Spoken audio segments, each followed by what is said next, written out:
really am excited to be here and excited to have the opportunity to close this conference out. And as you can see by my overly blue outfit, I'm here to talk about phototherapy. Specifically a phototherapy swaddle to potentially be a new treatment to treat neonatal jaundice in low-resource settings.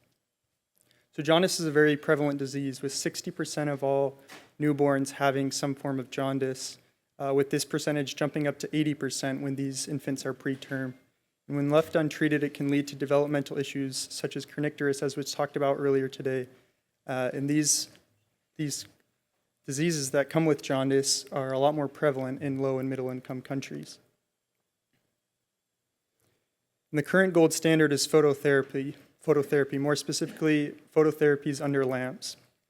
And these current devices have some challenges, with one of them being their need for consistent access to a central power grid, while also being these incubators make it very difficult to access the neonate during their treatment, leading to an uncomfortable position for both the infant and the mothers and caretakers. UNICEF, on their supply catalog, which we heard about yesterday, currently has their phototherapy unit at an indicative price of $2,200, which I believe as innovators, we can look to bring this cost down, and also to make the power requirements, which are currently listed at 100, 240 volts, more accessible as well. Going into the power outages that we can see here on the right, where the regions that have the highest amounts of preterm births are also shown on the left, the regions that have the most amount of power outages. So those that need access to treatment the most may not have it. And touching again on limited comfortability with the current devices, as we've seen throughout this conference, quite frankly, they're just not kangaroo care compatible. They limit the skin-to-skin contact and the time with the mother, as they have to be taken away to put into these incubators, which makes them not transportable, uncomfortable, and in clinics that may have limited amount of devices, where they have to double or triple up, as shown in the image on the left, not sanitary. So our solution is the IBEX phototherapy swaddle. It's very much in the early stages, but we're very excited about what we've been able to achieve so far to be both power resilient and comfortable. To be resilient to power interruptions, we run on a USB-C standard, so it can run off of any laptop, tablet, or even some phones to provide the light, and battery banks to provide the light and treatment throughout this device.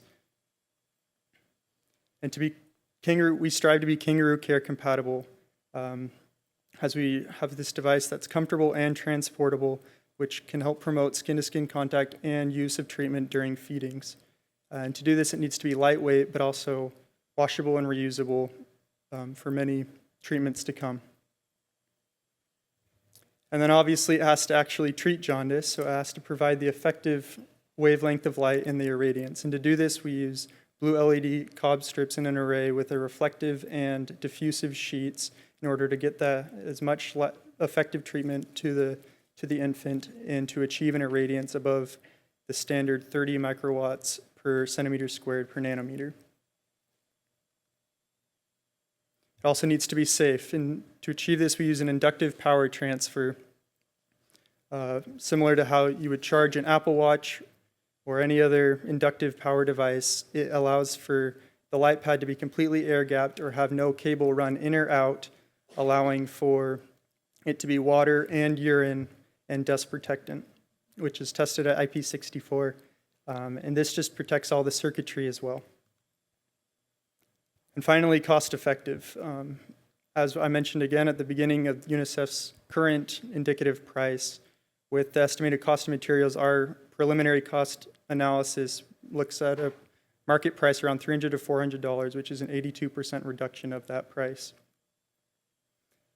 As I said, it is in the early stages, so we have many next steps to go, but we look to develop an advanced prototype in a manufactured model with a lot of the feedback that we've heard here at this conference, and go into validation testing and then seek collaborations for field testing in birthing centers of low and middle income countries. I'd just like to end with a quote given by a team of NICU team, specifically their neonatal therapists that we surveyed, and just the potential of this device to support breastfeeding and bring the mothers back to their newborns while they can still receive these life-saving treatments. Thank you.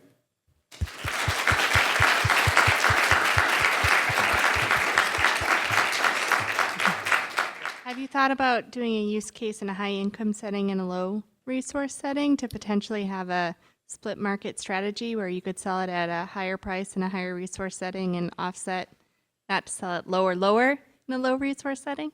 100%. That's been one of our thoughts for a sustainable kind of market strategy, as we see that there could be a lot of mothers that would be interested in high-income countries of having an at-home device and looking at customizing the textiles, having it be a fun product for high-income countries while they can provide treatment for their infants, which would be able to support the use of this device in low and middle-income countries.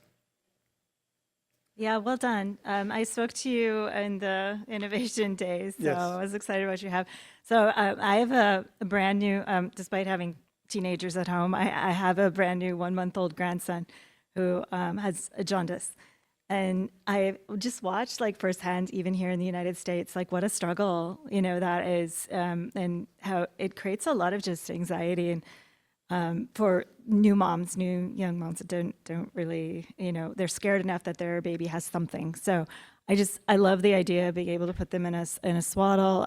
As a mom who had a baby in a NICU forever, I also hated that our babies are often completely unclothed, other than a diaper. And I don't think even the nurses and doctors like it, but it's a necessity of having a lot of cords and tubes. So if you can think about whatever integration might be possible with other monitors and other things that babies might need to have on, I think that would be a really cool and important thing to work on. And then also wearing my Newborn Foundation hat, I would be very happy to work with you on finding partners in LMICs. One of them is actually, a couple of them are here right now, but that is one of the things we love to do, is bring other innovators into our clinical settings. So I'm happy to talk to you about that after if you'd like. Definitely. Thank you. Yeah, we'll have to chat.